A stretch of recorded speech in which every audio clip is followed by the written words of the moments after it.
আসসালামু আলাইকুম dear viewers, সবাই কেমন আছেন? চলুন আপনাদের আজকের একটা নতুন ফলের সাথে পরিচয় করে দেব। তাহলে আর কথা নয়, চলুন এবার দেখুন। বলতে বলতে চলে আসলাম এই যে সেই বিখ্যাত ফল অ্যাভোকাডো ফল।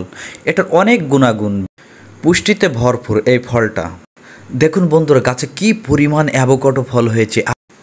এটা দেখার জন্য আমাকে 90 কিলোমিটার পথ গাড়ি চালিয়ে যেতে হয়েছে। এবং কে কে এই ফলটা সরাসরি দেখছেন প্লিজ একটু কমেন্টস করে জানাবেন। আর যদি কেউ না দেখে থাকেন তাহলে চলে আসবেন আমার সাথে যোগাযোগ করে, অবশ্যই অ্যাড্রেসটা আপনাদেরকে দিয়ে দেব।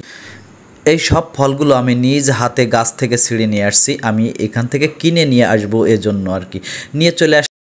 আমি টোটালি ফল অনেকগুলো নিয়ে আসছিলাম, সেখান থেকে অর্ধেক ফল আমি একজনকে গিফট করব, এজন্য আমি কার্টুন করে রেখে দিচ্ছি।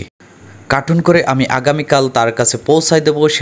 এই অ্যাভোকাডো ফলটা কিন্তু খেতে একটুও সুস্বাদু না, কিন্তু পুষ্টিতে অনেক ভরপুর, অনেক গুণাগুণ আছে, যার জন্য এটা অনেক বিখ্যাত একটা ফল। এই যে ফলটা পেকে গেছে, এখন আপনাদের সামনে আমি কাটবো, কেটে খেয়ে দেখাবো।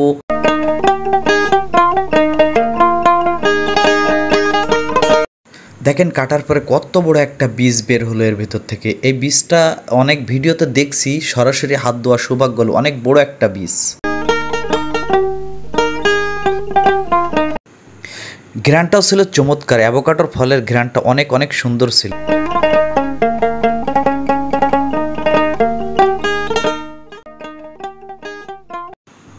এখন আমি এটা খাবো, দেখবো কেমন টেস্ট লাগবে এবং আপনাদেরকে বলবো ওয়াও সেই স্বাদ, এত স্বাদ করে।